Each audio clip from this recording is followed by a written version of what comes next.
is up, everybody? It is Ben from Salty Slam Fishing here. Today we're going to be going over the tandem rig. How I rig it, how I use it, my honest review of it, and what gear to use with it and what baits to use with it. So let's jump right into it. So, the tandem rig. For any of you who don't know what it is also aka the double rig, aka the donkey rig. It's where you have two baits on one line, two hooks on one line. So, this is an awesome bait for the fall and springtime. I've been using this for over a month now, since the beginning of October through since the beginning of September into the middle of October is when I started using it. And actually very quickly fell in love with it. It actually ended up helping me get my first ever triple slam day. But we're going to show y'all real quick what we use it with. This is my Chubby Rod 7.2 medium fast action rod. It has the microwave guides, as you can see there. These are smaller guides. You can see it has this big guide and then this smaller guide to really guide it through. And all the other guides are really small with it. This helps with a lot more with accuracy. So it helps me control this a lot more, especially with there being two weights that are different sizes on here. This is our 3/16 ounce right here, and this is our 1/8 ounce right there. Now, what we have rigged up on here is two hoodwinks, but we'll get to that in a second.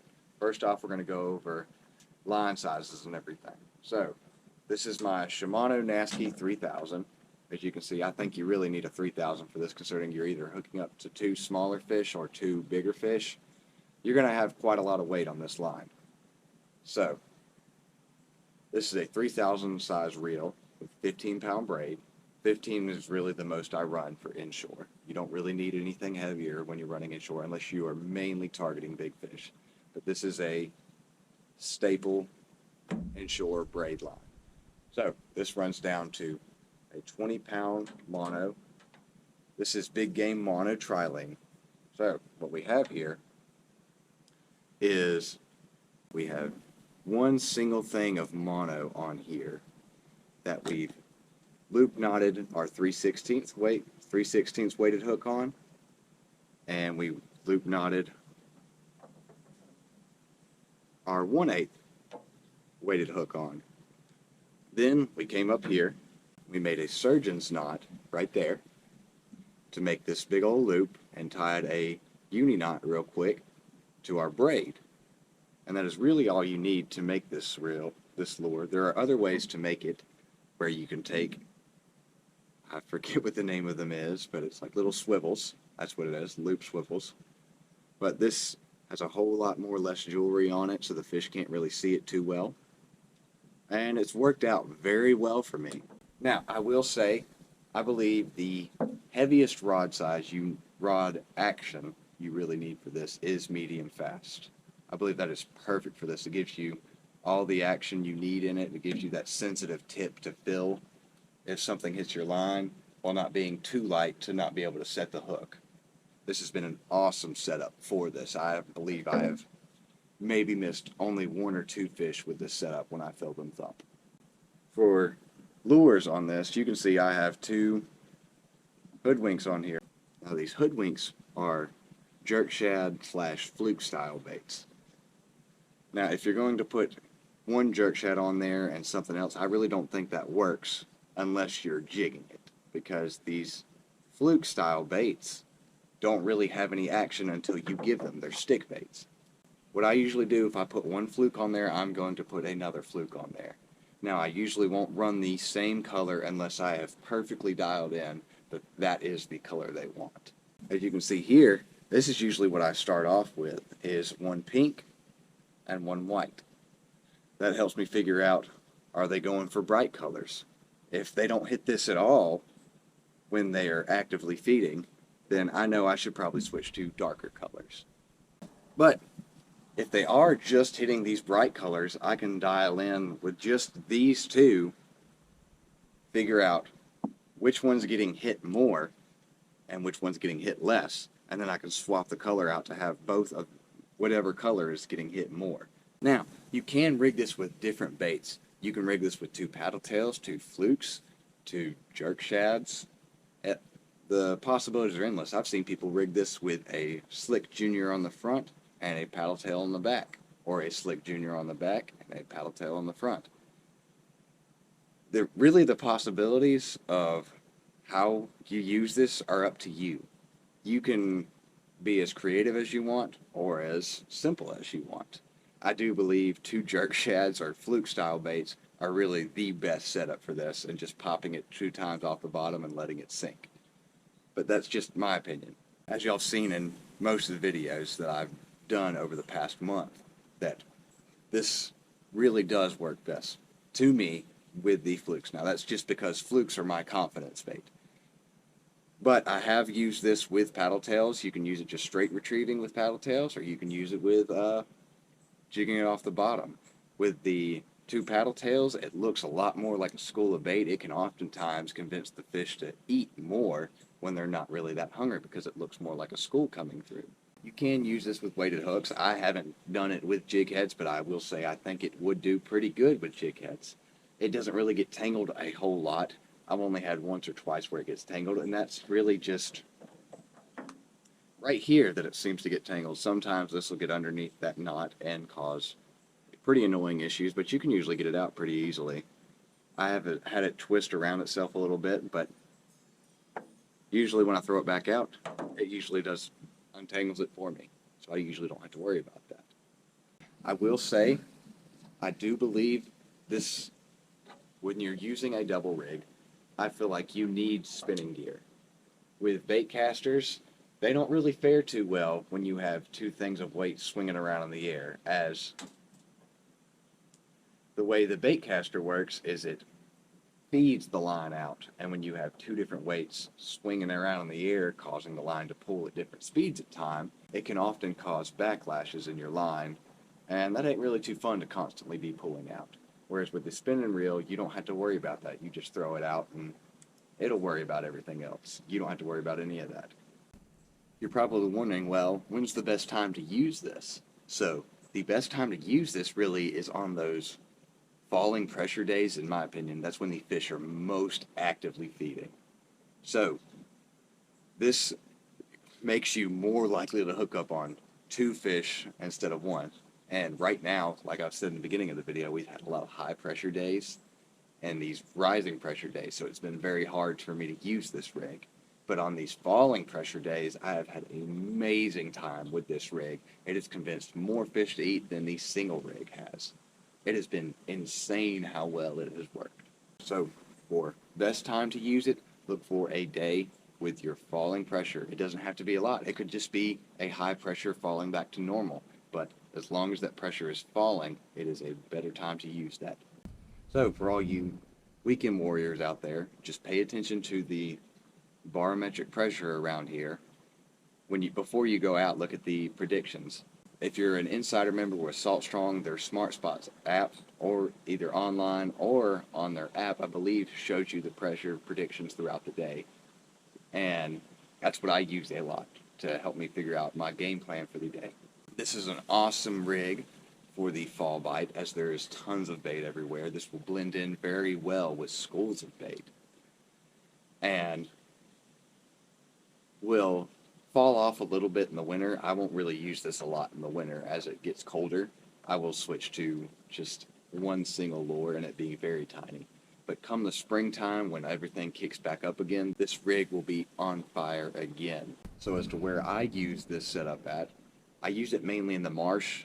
I don't really like using this in structure because that medium fast pole doesn't really do a good job of pulling fish out of the structure, in my opinion. I like medium heavy for structure.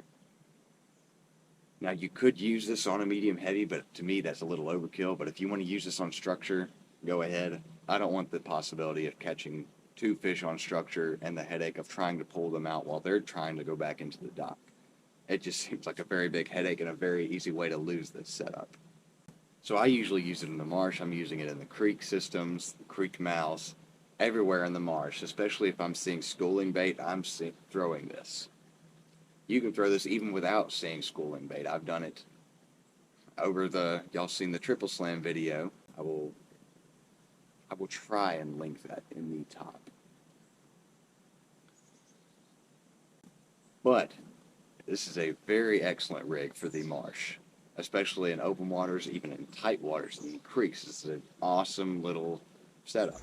Now I wanted to show y'all some on the water footage of just how effective this rig can be in these situations like I used in this video with this creek mouth, and how fun it is to use it. But anyways, I'll let me on the water talk from now on. To the tandem rig. Y'all know this setup. It's the Shimano Nasky 3000 with 15-pound Suffix Advanced braid on the chubby, medium-fast 7'2" rod. 2 hoodwinks rigged up, white minnow death on top on the 3/16 ounce, and swamp gold on the bottom. Let's see who's the winner in this one. This isn't really me experimenting. I'm just trying to figure out if they're biting dark colors or bright colors, so I can adjust accordingly.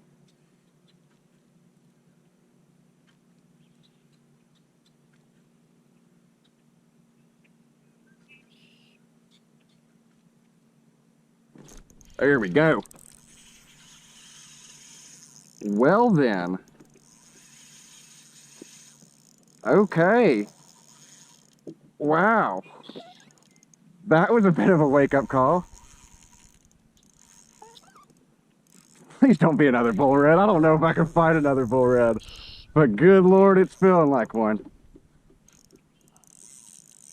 Yeah, this is either upper slot or it's a bull.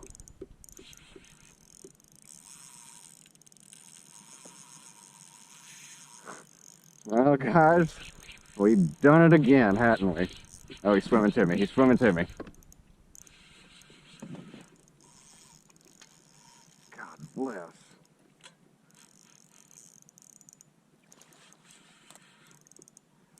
Oh, come on. Don't. God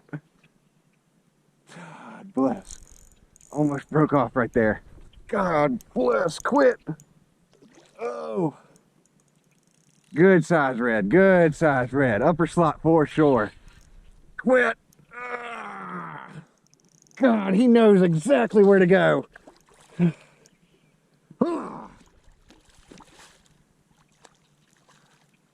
God bless. Look at that white minnow death right in his mouth. Oh, God bless.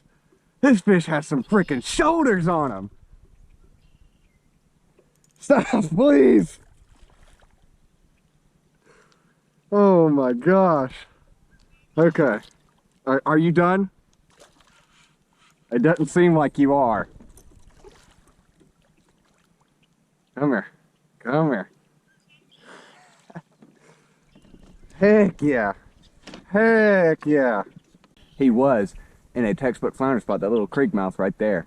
And he gulped up that freaking white minnow of death. Like, holy crap. Look at that. Another boy. See that white minnow of death? He was hungry for it. Hungry. Good size upper slot red. Let's get this white minnow of death out of him, get a measure on him. I'm taking a guess he's around 27, 28. I think I've actually caught this red before. 25. He had a whole lot of fight in him for 25. Good night. I mean, dude had some freaking shoulders on him. Good size red. I think I'm gonna let him go back. Alrighty. Actually, we're gonna get a tag on him and release him. That's what we're gonna do. Look at that. Pretty tag on him. Y'all come catch him. Alrighty, boy. You ready? I know we've had you out the water. Wow. You're lively, aren't you? That is just one example of how, when and where I use this rig. We have plenty of other examples in a lot of our other videos. I will actually link those down below in the description. But anyways, let's get back to our review. I would rate this setup very much an 8 out of 10. There are some things it's lacking in, like for the fact that you really only want to use it on spinning gear, and a lot of times I really like using bait casting gear. But still a very good setup. Location, The fact that I keep it away from structure, I wish I could bring it into structure, but I'm scared to. And just not being able to use it all the time like I want to because I have to dial back size. That's just a part of fishing. That's just the cons of it. The pros, it has way more pros outweighing. If you have the chance to catch 2 fish on one line, that's pretty freaking awesome to me.